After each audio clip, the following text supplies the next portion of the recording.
Terima kasih Anda masih di Kompas Siang. Aksi pembobolan toko es krim di Surabaya terekam kamera CCTV. Pelaku berjumlah 6 orang masuk dalam toko dengan mencongkel pintu menggunakan linggis.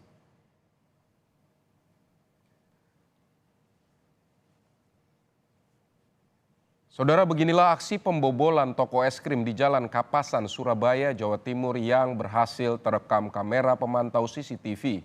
6 pelaku datang dengan mengendarai 3 sepeda motor pada dini hari.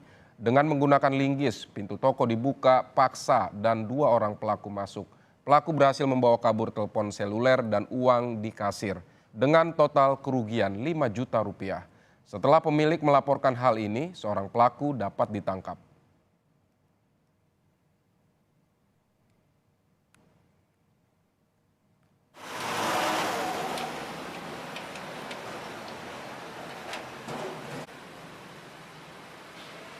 Mesti ada laporan anak-anak, siapapun yang closing mereka harus update itu by foto Google Map. Itu juga saya sudah kirimkan ke SS juga. Jadi memang terpantau 11, 14 atau 41 saya lupa, itu anak-anak sudah terkunci. Jadi memang by video, by foto. Jadi setelah harmonika tertutup itu ditarik lagi by video, habis itu rantai sudah tergembok itu by foto Google Map. Itu semua termonitor semua. Satu pelaku, satu kendaraan sesuai dengan yang ada di CCTV.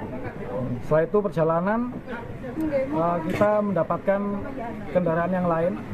Jadi kendaraan yang lain ada di daerah barat. Kita mendapatkan informasi dari masyarakat sepeda itu pinjam di daerah barat. Jadi kita cek ternyata benar.